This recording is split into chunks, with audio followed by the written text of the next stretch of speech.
Good afternoon, sir.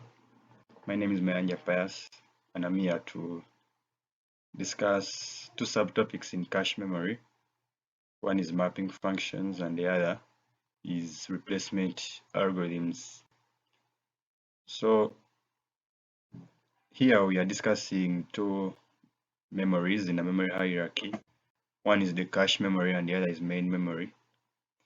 Now, the cache memory is subdivided into what we call a cache line or cache lines. Then, the main memory is divided or subdivided into segments called blocks.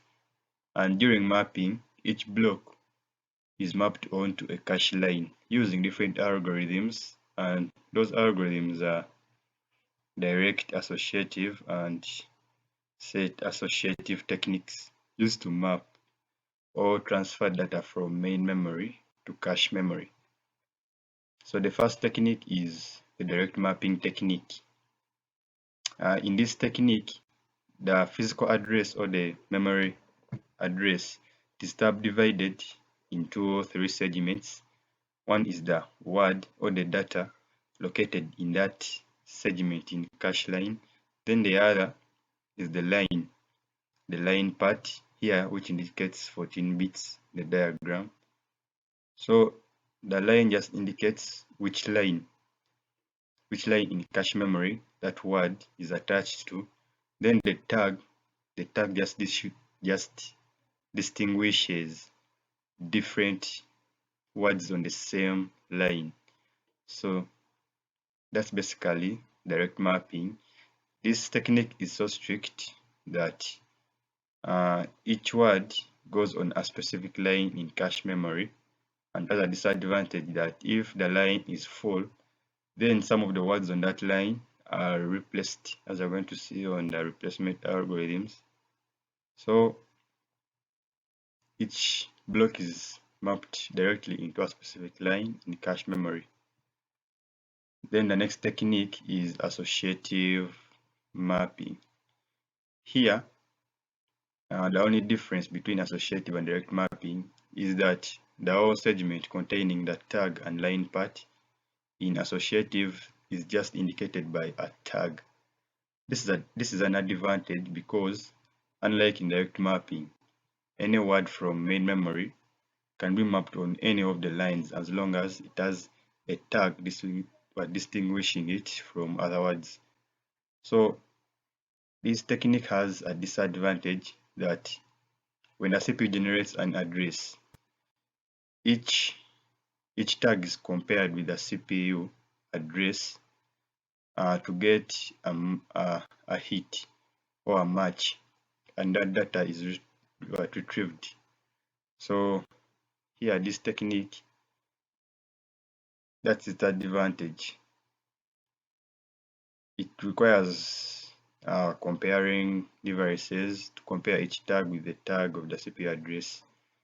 Then the next technique is the set associative mapping technique, and this is the most widely used technique since it uses both the direct mapping and associative mapping techniques, thus reducing their disadvantages. Now here, the main memory address is divided into the tag, the set, and the word. Here, the word set implies that now the lines are grouped in sets, and each set contains equal number of lines with other sets. So we can say we have a two-way set. That means each set has two lines. A four-way set, meaning each set has four lines, like that.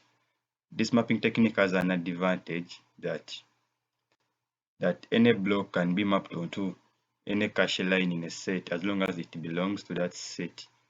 So that's that advantage, and therefore it has a fast access time because words are just looked for from the sets where they belong to. You don't need to check each line. You just check the set, or the control algorithm just checks in the set where the word belongs to, and it is retrieved if found there. Having discussed the techniques of the mapping techniques, next is the replacement algorithms.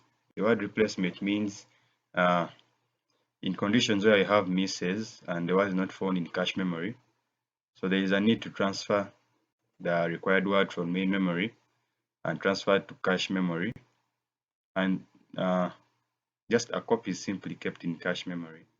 So we have replacement algorithms like random replacement, first in, first out, and list recently used. So with the random replacement policy, the control chooses just one tag data item for replacement at random. So just picks it at random and just replaces with a new word. Then the first in, first out procedure selects for replacement the item that has been in the set the longest. Then the other technique, the list recently used algorithm, selects the replacement, but selects for replacement the item that has been least recently used by the CPU. For both the first in, first out, and list recently used can be implemented by just adding extra bits to each word of the cache memory. So that's a discussion of the two subtopics.